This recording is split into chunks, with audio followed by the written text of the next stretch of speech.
Wow, it's good to be together again tonight. I'm excited about, I love that old song. Actually, that goes way back for me. Lori and I used to actually sing that together, and I'm not much of a singer, but that was always a song that touched my heart. The blood will never lose its power. 2,000 years later, he hasn't lost 1 ounce. Sure. I'll share this. We're going to go into Nehemiah. We're going to jump into this really fast, but my wife, Lori, was brought into a family that was incredibly in love with Jesus. Her mom and dad, two of the best living people I ever met. And I couldn't even tell good mother-in-law jokes. She was just that awesome. You know, I really tried, but she's just a saint, man. I mean, she walked with Jesus in an amazing way. Lori lived such a life that she was raised in church. All she knew was Jesus.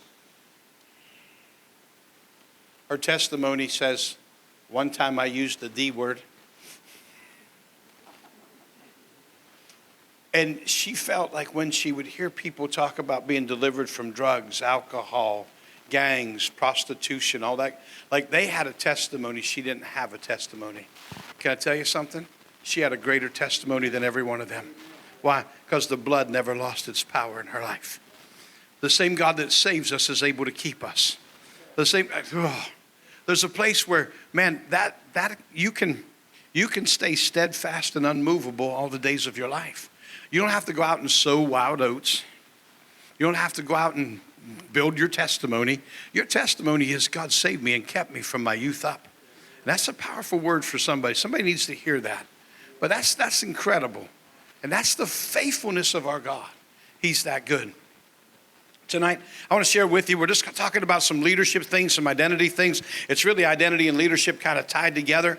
But I want to talk to you about a guy named Nehemiah. And if you saw your notes, it's called Build on What God's Given You. Okay? So I just want to talk to you about a bunch of different things from that perspective. And I feel like it's just a great place to just jump right in. So, man, we've already prayed. We're believing God for amazing stuff. I'm going to challenge you with this. Here's this phrase. Let me use this phrase again. Build on what God's given you. What does that look like in your life? One of the first things I'm going to talk to you about is this, man.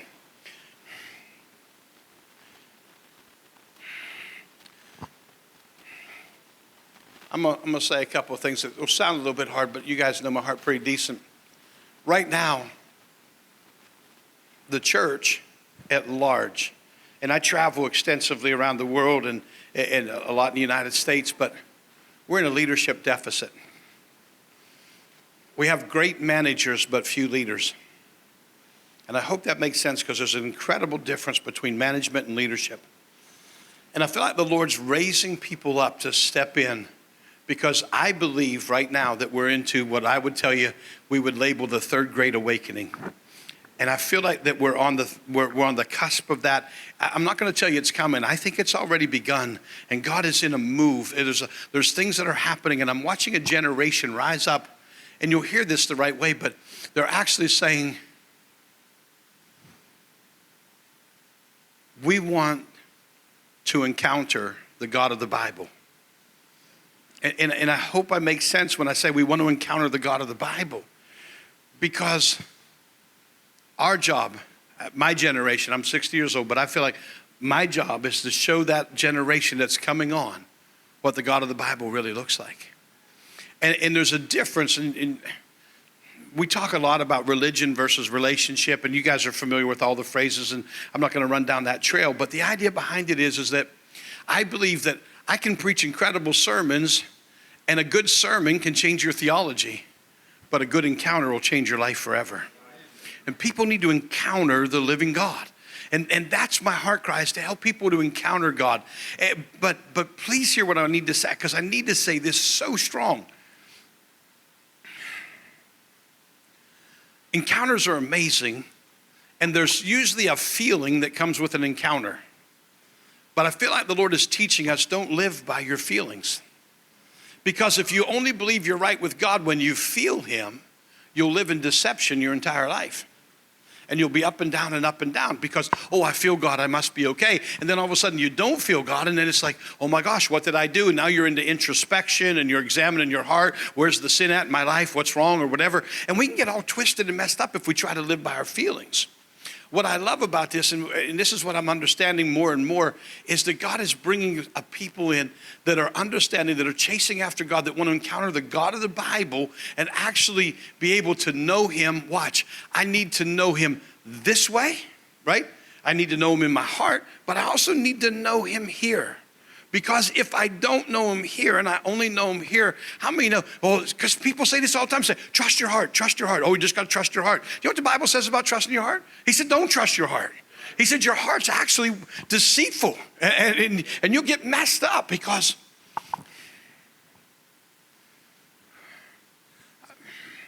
people say, well, you know, their heart's in the right place. They got a heart knowledge of God, but not, or they'll say they got a head knowledge of God, but not a heart knowledge. And I'm thinking, no, they actually got a heart knowledge, but they don't know him here.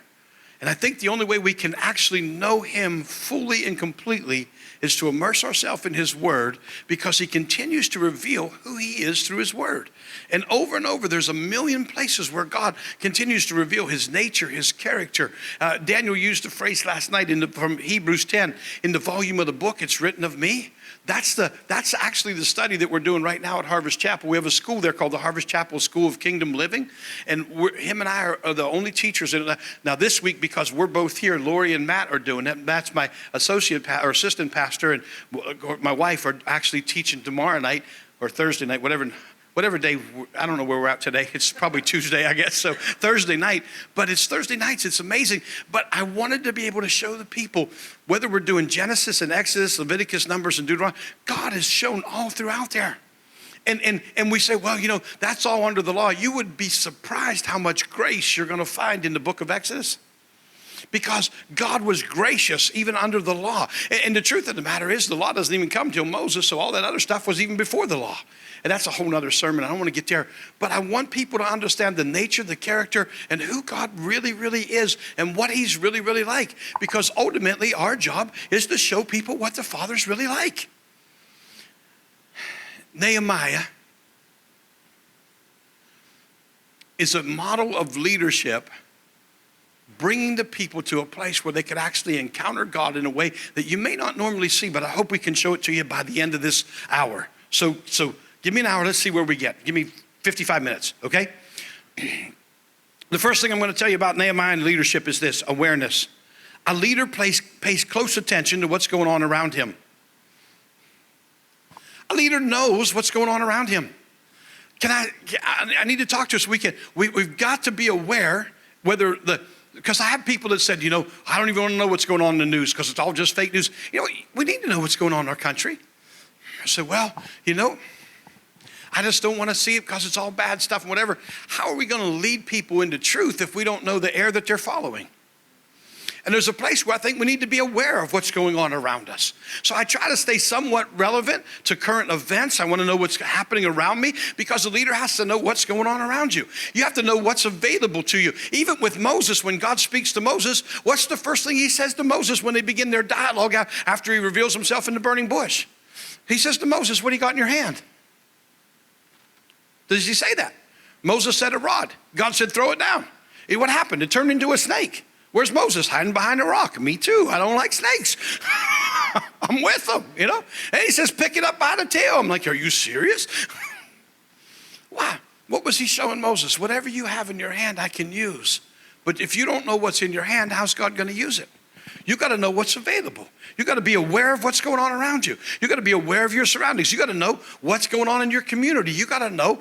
Can I say some things? I'm just going to talk to us really, really plain. I was pastoring in Battle Creek, Michigan. You know what happened? They put one of them, I don't even know how to say this. It's a nightclub with all the topless dancers and all that kind of stuff right down the road from the church, right? I'm like, are you serious? So I went to the township. I said, talk to me about how that even happened. And they began to explain to me. And then people began to picket. And there was a lot of church folks that were showing up there with their signs. And you know what they were actually doing?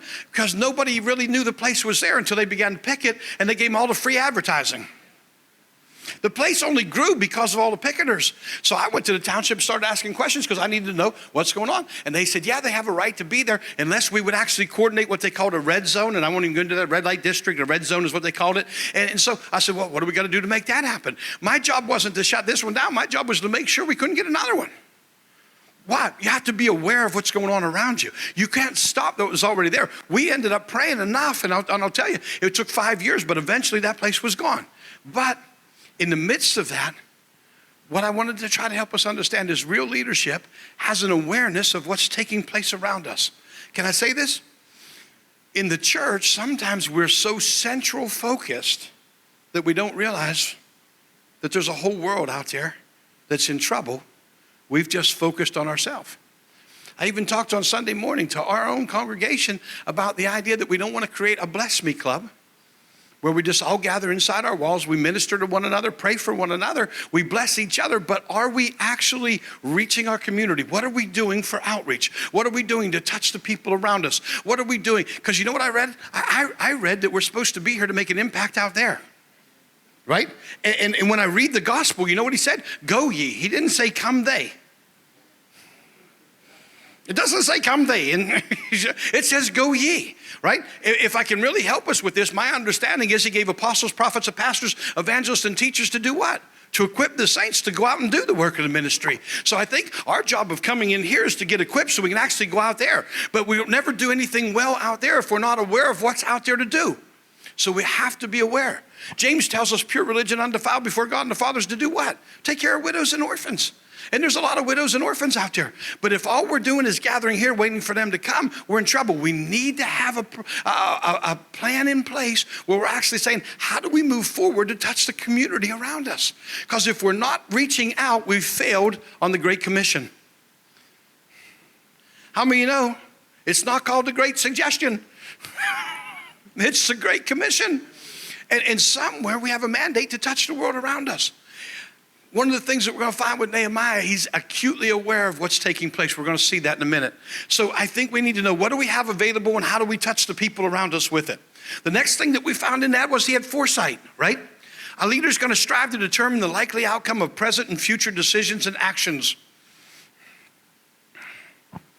I think in leadership, we have to be constantly looking forward.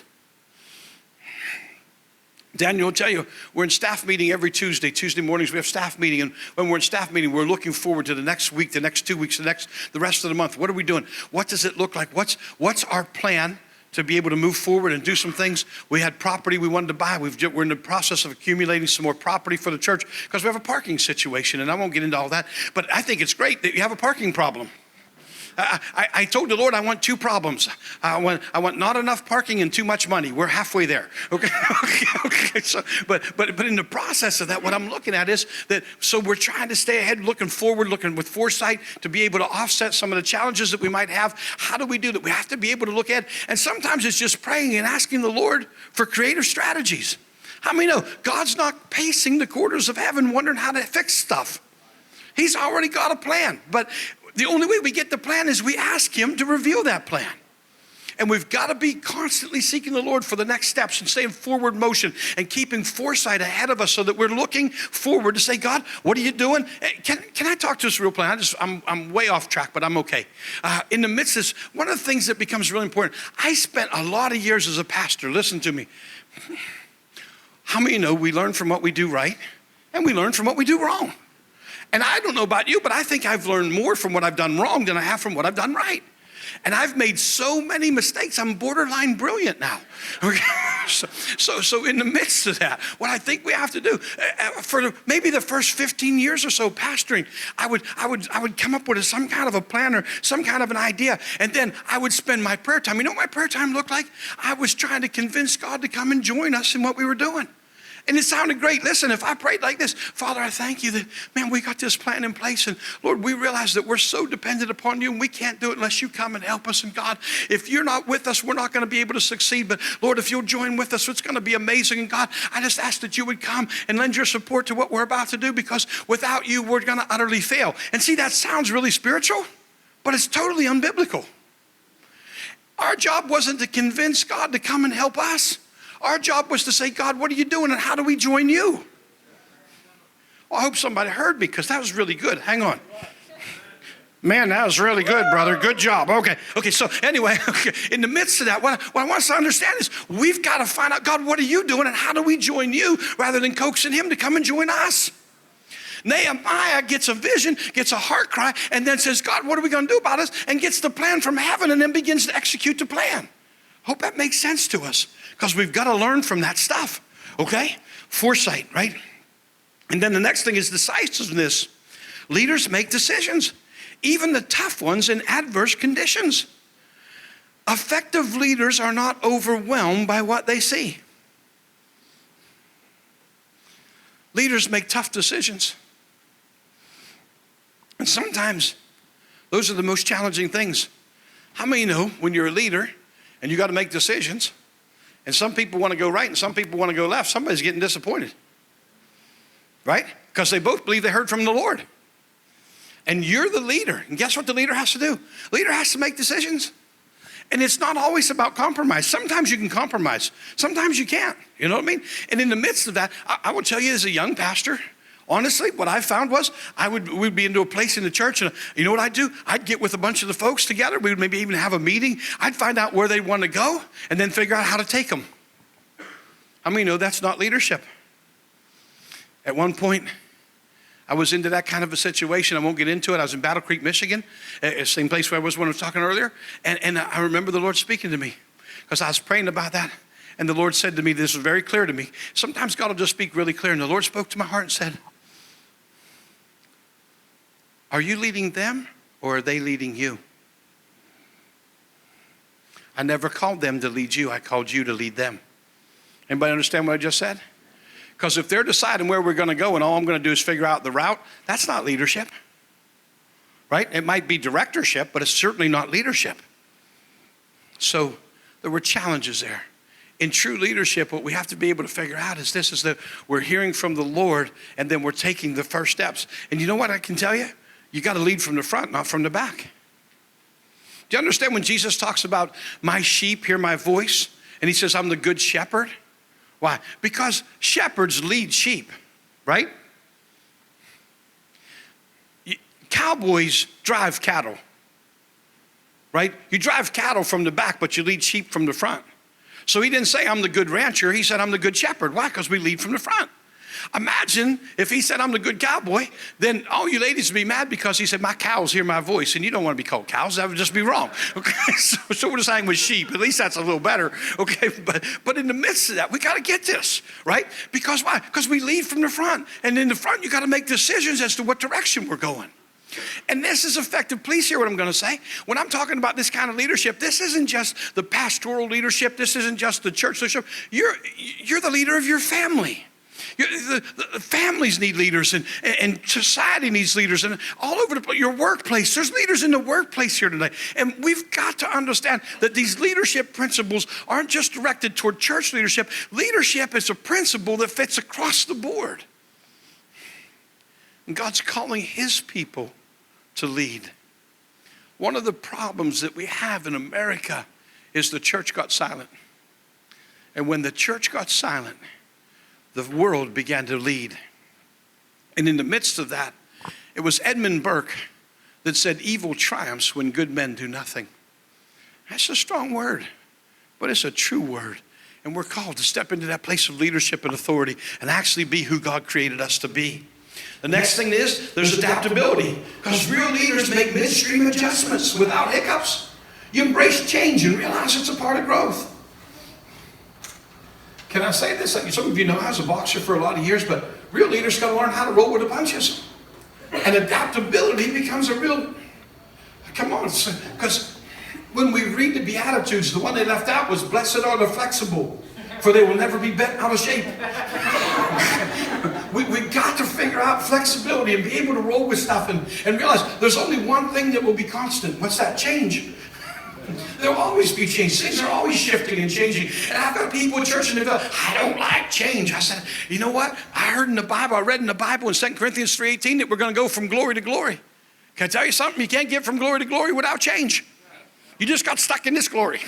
Okay? And there's nothing wrong with being in glory, but if you want to get to the next glory, it might take some change. So there's got to be adaptability and flexibility, and that stuff comes, and truthfully, we have to model that from the front. That has to happen.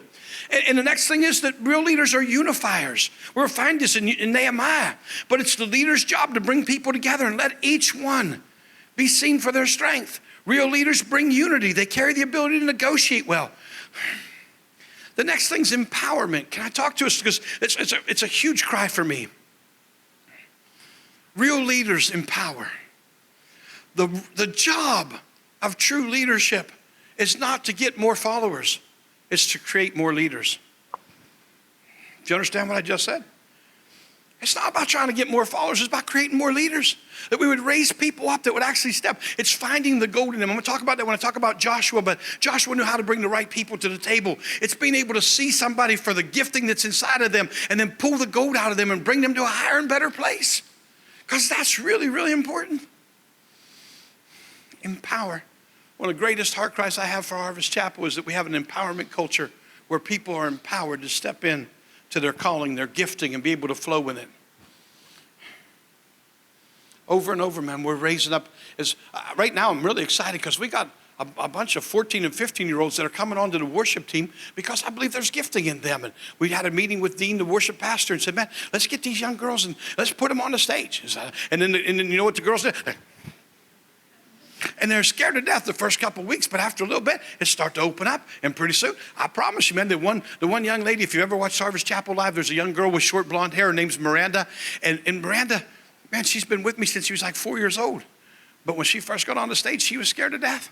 But right now, man, I would put her up. I'm telling you, she could lead for Joel Osteen at wherever he's at down there in Texas, whatever that big church is. But the idea behind it is that it would happen. And the power of God flows through her. But everybody got to start somewhere. You've got incredible worship in this house. But some of you guys, maybe you remember your first day. I remember my first sermon, right? My first sermon totally failed. It was like if it was on YouTube, it would be under that whole Army fails. You know what I mean? That's that deal. It was horrible. I'm preaching on faith and I'm all excited. But I thought there was like going to be 12 people in the room. The room is packed. There's bishops in there and people that were huge from our organization. And I didn't know any of them were coming. As soon as I saw them, I'm like, ugh. Anybody been there? You know what I'm talking about? So totally intimidated. I'm preaching on faith. I got excited. I shook my Bible and all the Bible markers fell out. My next verse was James chapter 2, and I'm in my Bible in the Old Testament trying to find James, and he wasn't in there. But we're Pentecostals, right? So what happened is after about a 3-minute pause, and I'm going back and forth and trying to him all around, Kenny McKee's over there said, you want me to read for you, Brother Don? I said, read, brother. Okay. Okay, because we used to do that in the old church. But anyway, in the midst of all that, it was a total fail. And I promised, I'm never going to do this again. But you know what? God's faithful. If we can just continue to empower people to step into the fullness of everything God has for them, that's a huge deal. We're going to find Nehemiah as an empowerment person. But we've got to create an empowerment culture in the body of Christ where people can step into their gifting and not be afraid of failing. Is that okay to say it that way? And you guys know what I'm saying? It's a big deal. And God's helping us with some of that stuff. I think it's huge. The next thing is humility. A real leader has an accurate view of themselves. And they're willing to share the spotlight with others. Why? Because none of us is called to do it all. Humility counts. I got a button that says I'm humble and really proud of it. Okay? There's something about understanding that humility matters. But there's a place where I realize there's certain things I'm good at. There's certain things I'm not good at. I'm okay with that. Because why? I wasn't called to be good at everything. Can I give you a little John Maxwell tidbit? Because I think this is huge. Maxwell talked about this and he said, for those of us that have a real strong area of strength, what happens is we know we're strong in that. So we spend 80% of our time trying to shore up our areas where we're weak. Why? Because we don't feel good about those areas. So we invest our time, efforts, and energies to get better at that. And he said we ought to spend 20% of our time on that and spend 80% of our time and energies and efforts on where we're already strong, because then we can go from good to excellent. You know what he said? Good people don't change the world. Excellent people do. You understand what I'm saying? So as we're building an empowerment culture, and as we're having humility around us, we have to understand, I'm not good at this. I don't need to be good at this. I'll hire somebody to be good at this, and I'll do this. Does that make sense?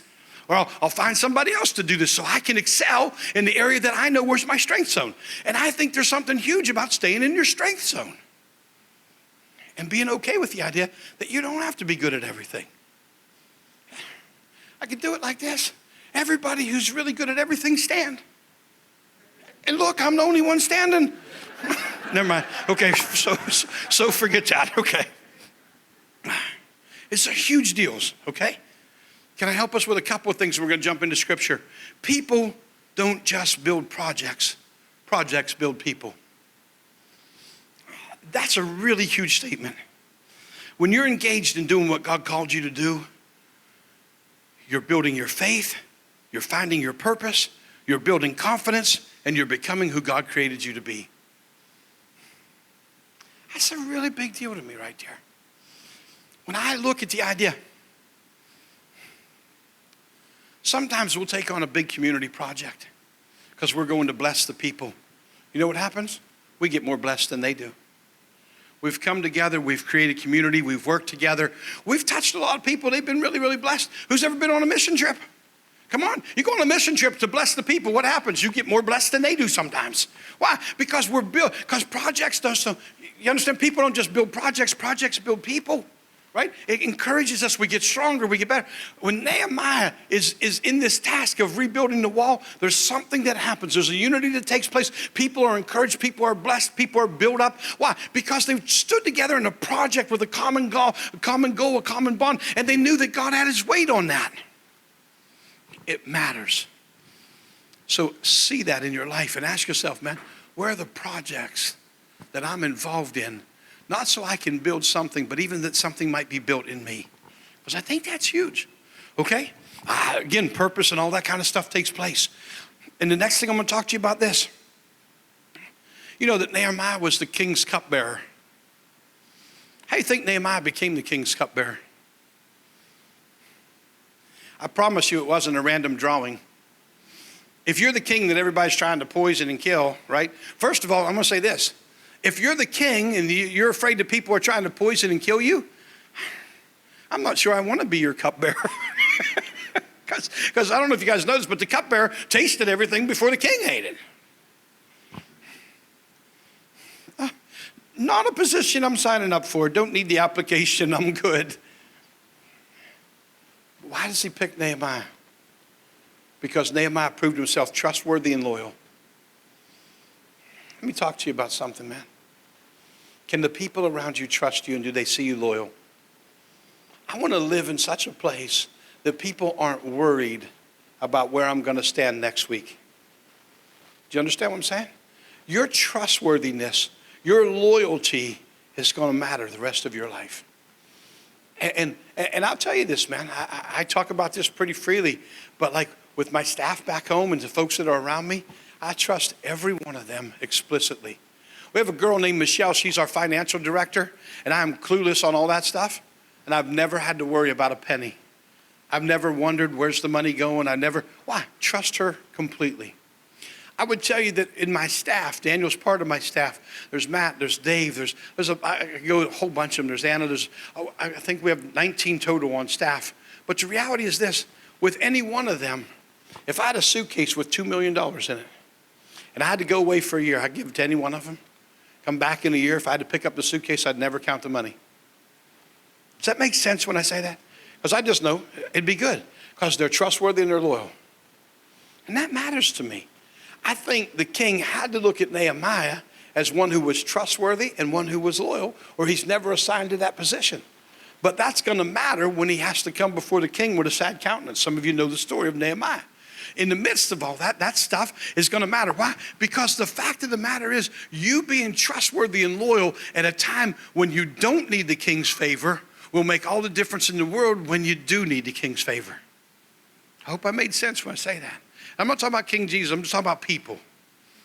You following me? That matters.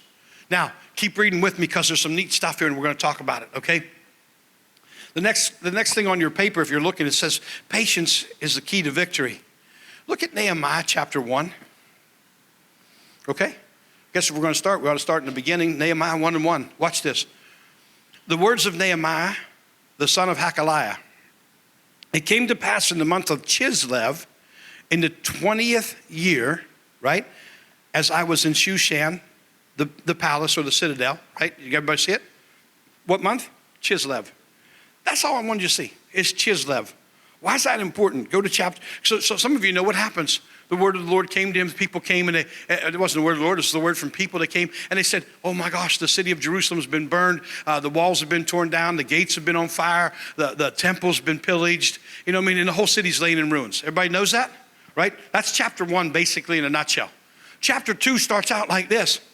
It came to pass in the month of Nisan, in the 20th year of King Artaxerxes, when wine was before him, I took in the wine, I gave it to the king.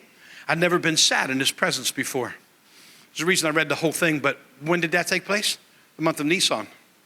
What we might not know is, again, you understand the Jewish calendar, it's a lunar calendar, I won't get into all that. But what you do need to know is this. There's 4 months between Chislev and Nisan. You can Google it. If you have Google and God, you can find out just about anything. It's a 4-month period.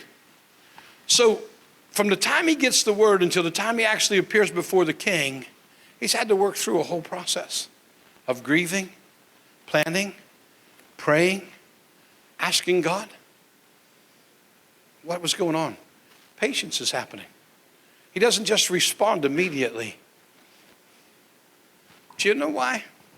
Because I think if Nehemiah responds immediately, he's going to have an emotional response. Sometimes you got to process so that your spirit overrides your emotions. Because I've found that we've made a lot of emotional decisions over spiritual things. And we did that because we responded hastily rather than taking time and allowing God to process in us so that we would hear him clearly and then step in. Who's ever been, and I'll do this with Tom because he's sitting on the front row. We were in a counseling session. Pastor Rick Rivera was with me. We were ministering to a guy that was really in kind of trouble. And Rick had his Bible, and he said, he took his Bible. Can I take your Bible just for a second? And he took his Bible and he turned it over to a verse. And he quoted, and he told him what verse to read. And if Tom was the guy, he said, I want you to read this verse, right? And he points to the verse. But then he took his Bible and said, go ahead, read it. And he kept sticking it more and more in the guy's face. And I'm like, Rick, what are you doing? He's got this Bible pressed against the guy's face. And he said, no, I want you to read this verse. And he's actually pushing him back in the seat while he's got this Bible pushed on his face. And I'm like, what are you doing? Because I didn't understand. And he said, oh, you can't read it. You can't read it. Why can't you read it? Because you're too close to it. Sometimes we can't read the situation because we're too close to it. And we got to back off, process. Because if not, we're making emotional decisions and calling it spirit. Our emotions is our soul. Your soul is your mind, your will, and your emotions. Everybody okay when I say that? Everybody understands man's tripartite, right?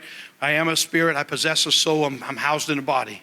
In the midst of all that, what I'm looking at is that we've made soulical decisions and called them spiritual because we were so emotionally tied to it and we didn't have the patience to process through until God could give us direction and we could hear clearly. Sometimes I don't hear as clear as I need to because I'm too wrapped up in the situation. And I've got to take some time and process it so I hear God and then I know it's him and not just me. Anybody else been there? You guys know what I'm talking about, right? Just elbow your husband and say he's talking about you. No, never mind. Okay. But there's a reality to some of that, okay? So in the midst of all that, here's what happens. It's a 4-month process, and I think that gets really, really important that we begin to see that, okay? So patience is a key to victory. And sometimes we got to learn what does it look like to be a patient leader, right? Now, what happens is this. He comes before the king. You guys know the story, probably most of you, right? But he comes before the king. He's sad in his countenance. How many know that's a challenge? Why? Because you're not allowed to be sad in the king. If you're sad before the king, if your countenance is down, he actually has this mandate to be able to say, off with your head, right? And that's a bad day. Well, I guess the king don't want any downers around him. I don't know, but it's like, but Nehemiah comes and he's sad. And so the king actually says to him, he says, man, I've never seen you sad like this before. What's the deal? And he said, why shouldn't I be sad? The city of my birth has been ruined and pillaged and robbed and the gates have been torn down and the walls have been busted up and man, it's a mess. And so the king said, well, how can I help you? I'm just paraphrasing horribly right now, but that's basically what he said. How can I help you? And he said, well, dude, here's a good plan. So, and it says this, you know what it says? He doesn't even answer right away. You know what the verse actually says? And he prayed to the Lord. He prayed.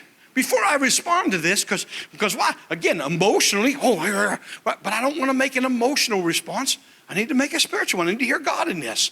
And when he says, what do you need? He prayed, and now he feels like he's got the download from heaven, if I can use that terminology. And then he begins to unload, and he says to the king, well, truthfully, if you can write to the guy, the keeper of the forest, we could sure use some timber and maybe a sentry that'll get us out there and some guards and whatever. And he gets a whole plan together.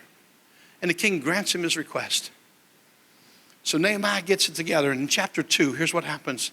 He begins the process of going. But it doesn't go in the middle of the day. He actually goes in the middle of the night, right? So go to chapter 2, right? And I want you to see this because it's kind of neat stuff, okay? He tells the king what's going on. Let's go to verse 11. I know I have 12.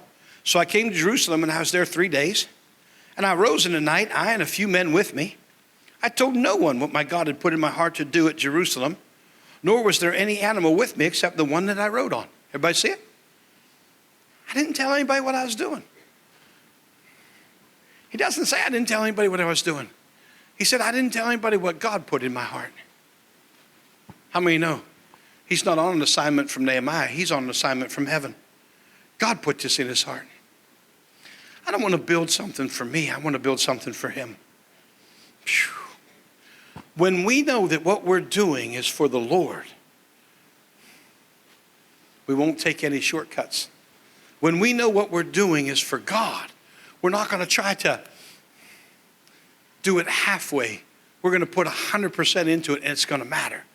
If what I'm doing, I know I'm doing for God, I'm going to do it with all my heart. I'm going to do it with all my might. I'm going to do it with everything inside of me. Because why? Because whatever I do for him, I want to do 100%. My wife talks to our church all the time about having a spirit of excellence. How many of you know that's important? Why? Because everything we're doing for the king. Whew. If I'm just trying to build my kingdom, it's one thing, but I'm not. I'm trying to build his. Excellence matters. And a spirit of excellence. Whew. I can tell you this, man. From the time I got here, I saw excellence in this house. I saw excellence in the building. I saw excellence in the worship. I saw excellence in so many places. And I thought, there's been a spirit of excellence on the house. Let's never lose that.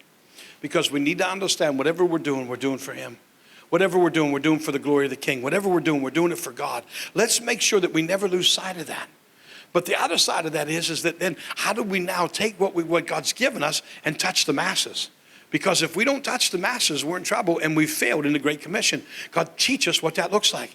Nehemiah realizes he's got something that's come from heaven. This is what the Lord put on my heart, right? That's what he says. Now, keep reading, because watch. He's got a passion burning inside of him. Why? Because he knows it's not about him. It's about God. Okay? So that's burning in him. Now, drop down to about let's just read, okay? Well, let's drop down to 17. He goes through all the gates. He just surveys the whole place. That's what he does. But in verse 17, he's got the people together, and here's what it says. I guess 16, the officials didn't know where I'd gone or what I'd done. I hadn't yet told the Jews, the priests, the nobles, officials, and the others who did the work.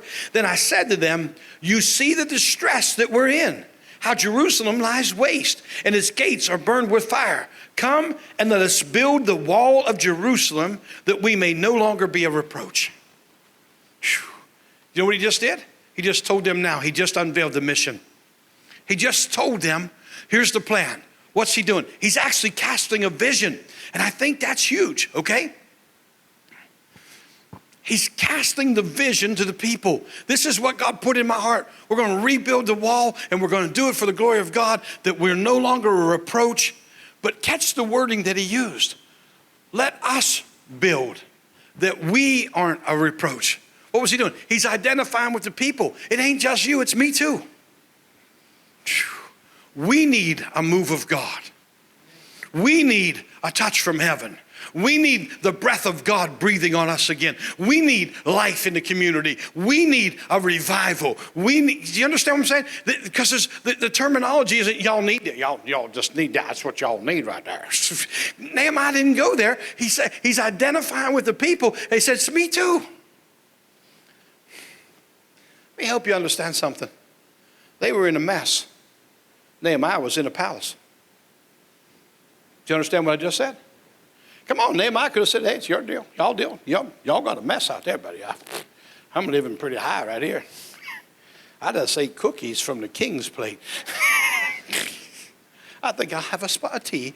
So, but he doesn't do that. He's identifying with the people because he sees the situation and the circumstance. When you're in your workplace, when you're with your family, when you're at church, you pick the spot. The fact of the matter is you're still identified with the people that are around you. And the reality is we need a move of God. We need a move of God in Columbia County. We need a move of God in North Florida. We need a move of God so much in North Florida, it even reaches Georgia, and they're tough in Georgia. But the idea behind it is we want to see God move. You understand what I'm saying? And that comes when his people pray. How do you know that? I read the book. If my people, which are called by my name, humble themselves, pray, seek my face. What did he say? And he said, watch, not just seek my face, what's he say? And turn from their wicked ways. Come on. Who? My people have to turn from wicked. Come on. So there's a place of examining our hearts. Make sure our hearts are pure and our conscience is clear and we're right with the Lord. He said, then I'll hear from heaven. Well, God has a ton of if-thens. There's a lot of if-thens in the Bible. And this is one of them. If we do this, then I'll do that. That's what he said. But he said, then I'll hear from heaven, forgive their sin and heal their land. How many know our land needs healed? Whew. We need a move of God. And the only way that's going to happen, man, is when we pull forces together and actually go after this. I love what Nehemiah is doing right now because he's actually casting a vision. Because right now, every one of them with their natural eye has seen torn down walls, burnt down gates, and a disaster, right? But Nehemiah just cast a vision of a rebuilt wall. Let's pull this thing together. Let's rebuild the walls that we're no longer a reproach. He's just cast vision, and watch. He's casted it enough that he's believing they're going to catch it. Everybody got that? Okay, so now this comes the next step because I think it's huge. And if we keep reading this, it's pretty cool, okay? Look at verse 17 again. You see the distress we're in, how Jerusalem lies waits and its gates are burned with fire. What's he doing? He's helping define the reality of the situation. He's saying, dude, there's no denying it. Look, this is a mess. Sometimes we're afraid to talk about the mess. Anybody understand what I just said? We were in a board meeting at Harvest. I can talk real plain to you. We had gone through the summer. We had great services. The Spirit of God was amazing. We've had incredible time, but our attendance was horrible. Our attendance had dropped off, and it wasn't like people were leaving the church. You know what's happening? People were vacationing for the first time in a long time. And we had people going here and going there, and it seemed like every week there was like 5, 6, 8, 10 families that were gone. And it seemed like because I think it was the first time in a long time for a lot of money was available. So I got the board together. I said, church attendance is down. It's Trump's fault. Never mind. Okay. And y'all understand that, okay? Because he gets blamed for everything. But actually, the economy was so good, it was his fault. But anyways, but people were gone. But it affected the bottom line because what we found was this, a lot of people seem like they'll give when they're in service, but they weren't giving when they weren't in service. Does that make sense? And it's wrong, but that's the way it goes, you know? And so what we found is we were in a financial deficit, and you know what? We had to talk about it. We had to, because we went several months in a row where we operated in red. I said, it's okay, we got reserves, we're not in trouble, but if we did this too long, we'd be in trouble. Everybody understand? So what? So we have to define the reality of the problem and begin to discuss what can we do to change some of those things and how do we make it different? Does that make sense? If we don't talk about it, watch, if we just ignore it, it ain't going away. Y'all know where I'm at, right? Nehemiah defined the reality of the situation and said, we better address this or we're in trouble.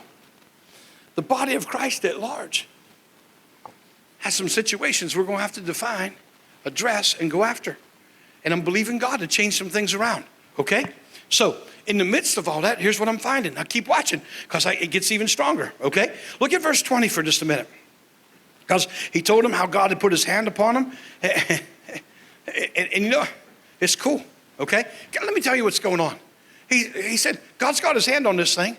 And they said, okay, let's rise up and build. You know what happened immediately? A couple of opposition people showed up.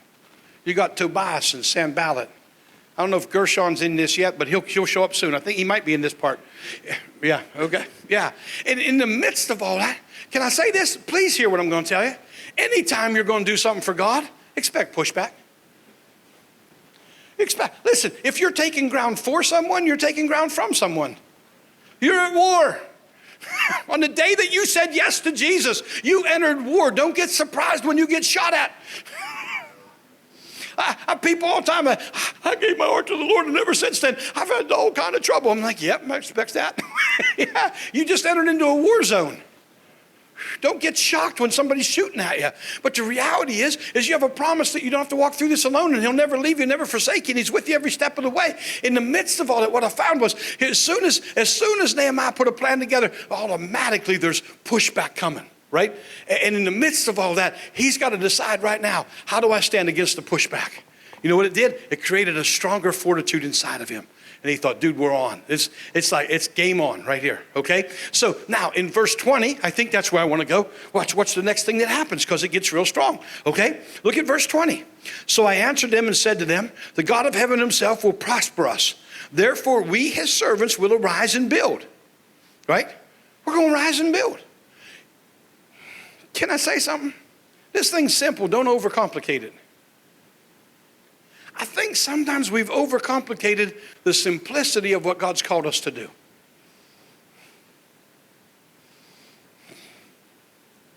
I deal with situations sometimes, and I'm watching. Sometimes it just seems really simple to me. Here's what we got to do. And then people want to get together. Well, what about this? What about this? What about this? What about this? What about this? What about this? I'm like, dude, you're going to complicate a one-car funeral. Okay? It's like, let's just go do this thing. You know what I mean?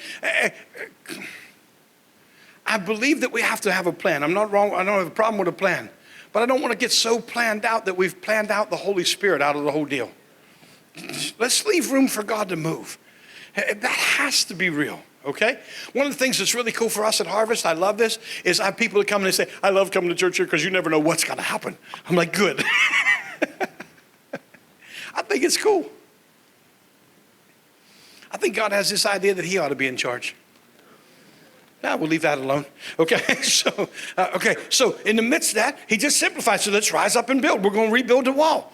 Can I say something? There's a lot of needs. There's a lot of hopes. There's a lot of dreams. But none of them are going to happen unless the wall gets rebuilt. This is the first vision that has to take place. Watch. Oh, what about my house? Well, if we don't build the wall and all we do is build your house, in 3 weeks somebody's going to come in and tear your house down. We've got to have the wall. What about the temple? Oh, we got to build the temple. No, first we got to build the wall, because if we don't build the wall, they'll destroy the temple again. We've got to build the wall. Does this make sense? So sometimes it's just simple.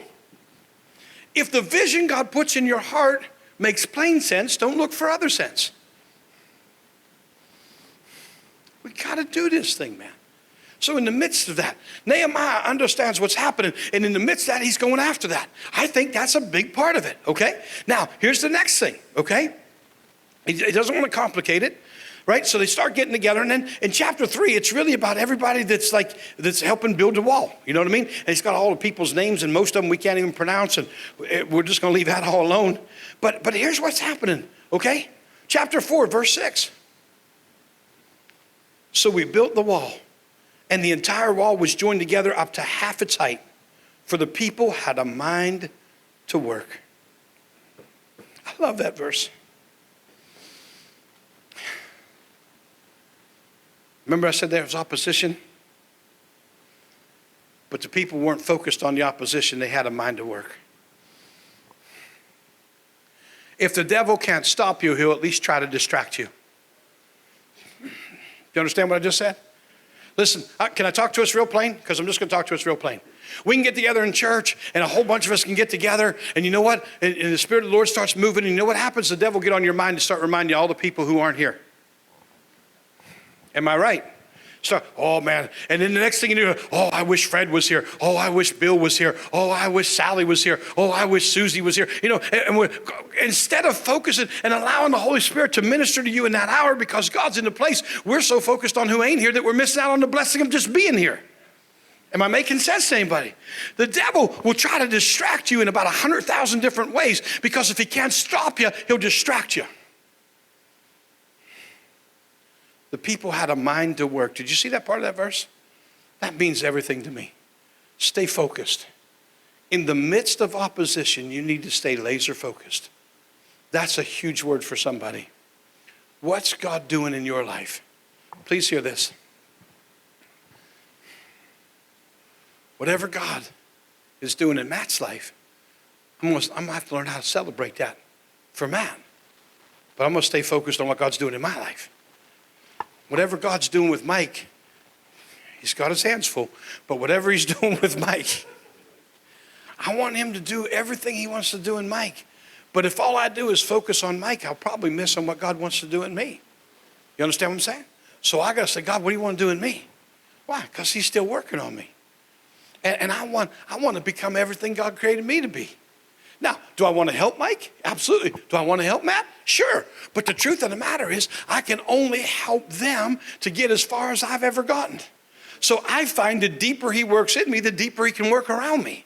So I want to focus on God work deep in me so I can touch the people that are around me. Everybody there? Come on, because he wants to move in you, but he wants to move in your family, and he wants to move in your neighbors, he wants to move in your neighborhood. And the reality is there's a whole lot of people in Columbia County that need Jesus. Can I say something? And I know there's been changes here over the years, and I know God's done some cool stuff, and I'm pretty excited about being a part of what he's doing here. And the reality is there's a whole lot of people in this town that don't have a clue what God's doing in this house. And that's something that we got to be able to say, but how are they going to know what he's doing here unless they see what he's doing here? Because ultimately what he's doing here is what really matters. Can I tell you something? You ain't getting this building to heaven anyway. Oh, I said that out loud. Some things you just think and they come out of your mouth, and it's yeah, God help us to never make an idol out of a building. Right? Come on, we're here to worship God.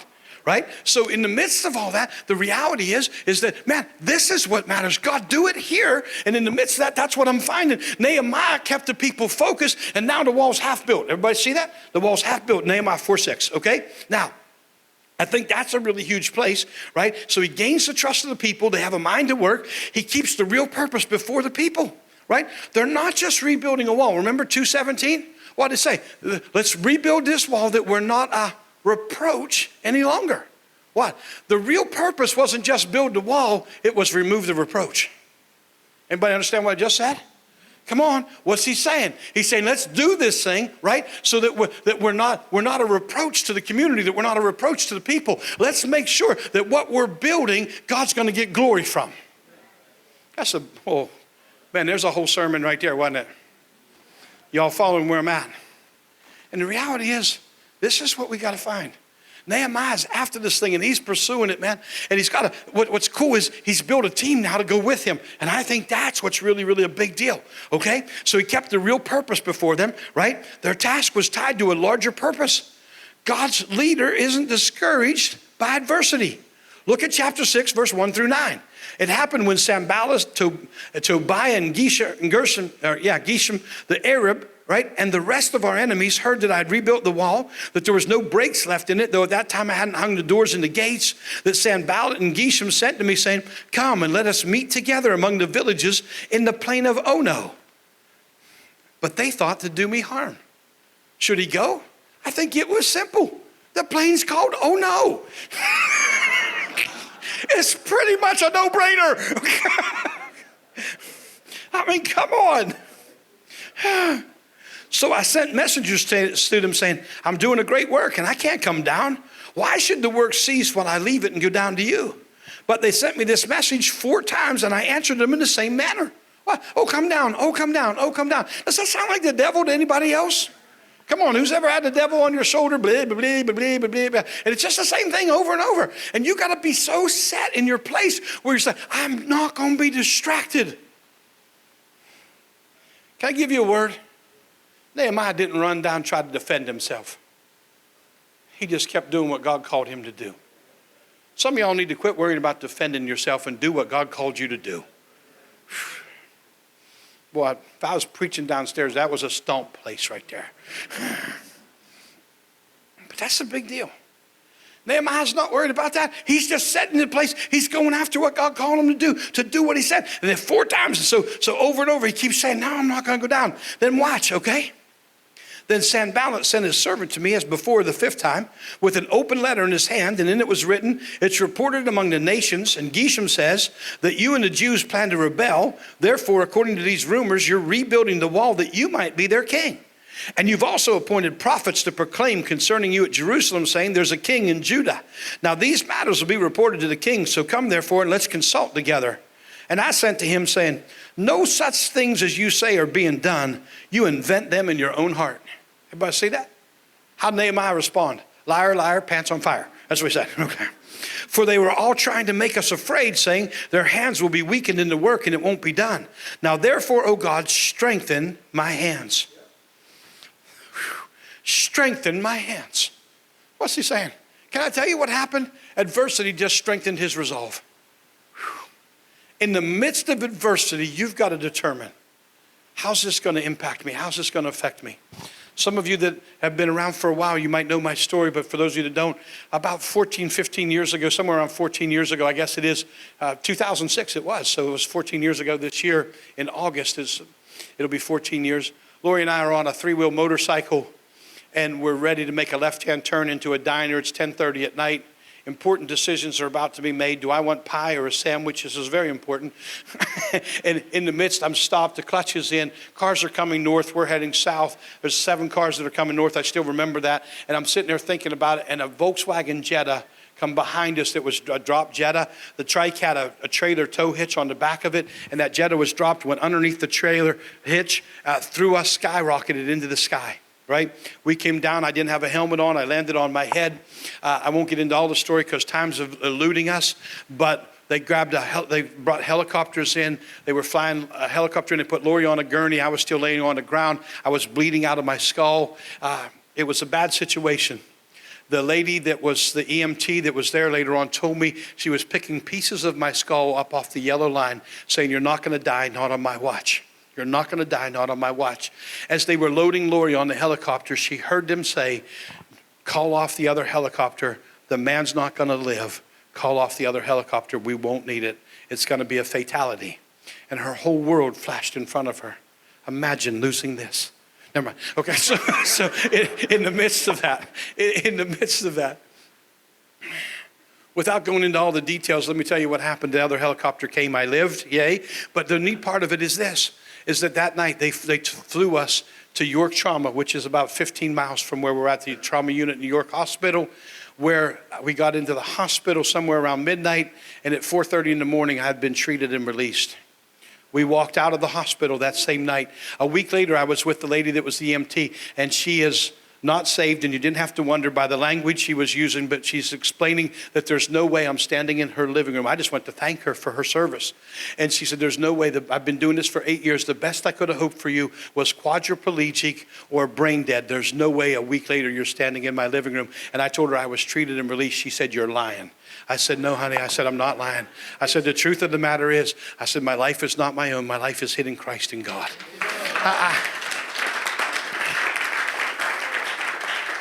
What you need to understand out of the midst of that, and I love to tell that story because it's so amazingly true, but I look at this and here's what happened. I had to purpose in my own heart at that moment because there were church people who loved me, so hear this the right way. But they're saying, "Listen, man, the devil's mad at you. The devil's mad at you. He's out to kill you." I said, "Good, I'm out to kill him." Okay, so, but you know what happens is people start saying that kind of stuff, and you start to thinking in your head, maybe I need to slow it down a little bit. Maybe I need to back down. Maybe I don't need to be as aggressive in taking the kingdom. And that's the way the devil starts speaking in your ear. And you got a purpose in your heart in that moment. Wait a minute, because here's how I ended up with that whole thing is this. I thought, devil, you took your best shot. It's my turn now. Come on, you took your best shot. It's my turn now. And all it did was give me a greater resolve to win more souls and take more for the kingdom. And I got to tell you something, man, out of that testimony, the church grew like crazy. It's pretty cool. I thought, take that, devil. Okay, so in the midst of that, that's where we got to get to that place and understand that with Nehemiah, all he did with all the opposition that was coming against him is strengthened his resolve. You guys see that, right? He persisted when adversity came. That's huge. Some of you know the story. Chapter 6, verse 15. Go there real quick, and I've got to close and give Daniel some time. So the wall was finished on the 25th day of Elul in 52 days. How cool is that? In 52 days. He took a task that would have seemed impossible to others, but in 52 days, it's completely rebuilt. Why? Because he rallied his people together. He cast vision. They caught the vision. They ran with the vision. They united together. They wouldn't be distracted by the enemy. There was empowerment that took place. Everybody had their own sections that they were called to do. And you know what happened? In the midst of it all, God had his hand upon the whole thing, and it was blessed. And a remarkable miracle takes place in a 52-day time frame. How cool is that? I hope you get out of this what I'm thinking. Because ultimately, here's what I know. God can do divine turnarounds so much quicker than you think when the people have a mind to pull together. You know what happened? I didn't even get to read. There's like 1,000 thoughts in my mind. But you know, they had a trowel in one hand and a sword in the other. I mean, come on. But they had a mind to accomplish the work. What I would challenge you is this, man. When we pull together and unify together, we allow the Spirit of the Lord to come upon us. God gives us his direction. We catch the heartbeat of heaven and we step into what God has for us. Amazing things can transpire. But we have to have that purpose. I got to stop, but let me leave you with this thought. Once the wall's built, yay, Nehemiah. Except he didn't go back to the palace. Why? Because God always has another vision. Nehemiah's purpose, if you read the end of the chapter, at the end of the book, was to leave a legacy. Can I say something? You're only on this earth for a short time. Live with the next generation in mind. Live with generations to come. I promise you, man, I'm living for a generation that has yet to be born. We said, Pastor Don, the Lord will probably come before that. I hope so. And it just well might. Because I've never seen a world like we're seeing today. It's crazy out there. I promise you, I've never seen I didn't even have a vision for the world we live in right now. I'm 60 years old. I never thought we'd have a day where we had to argue about what bathroom a person ought to use. That's the dumbest thing on the planet. It's equipment based. But anyway, in the midst of all that, this thing comes down to we're in a crazy time in the world right now. Surely the Lord will come back. But I'll tell you something. I was 20 years old when I entered into the ministry. I never thought I'd see 60. I never thought I'd see 40. But I saw 40 and now I saw 60. You know what I'm planning for? I'm planning for 80. I'm going to live like he's coming tomorrow, but I'm going to plan like he's not. Oh, I hope somebody heard what I just said. That might be the most solid thing I said. I'm going to live like he's coming tomorrow, but I'm going to plan like he's not. Hope I'm helping somebody tonight. Nehemiah lived with legacy in mind. Are we living to touch the generations that are coming behind us, to leave something for them, a legacy of faith, a legacy of faithfulness? There's a song out there from my generation. You would remember it, Ron. It said, may all who come behind us find us faithful. May the lives we live inspire them to obey. God, teach us that the people who are coming behind us can see a legacy of faithfulness, that they'll pursue the God that you and I know and become more and more like Christ because we said yes to him today. Does that make sense?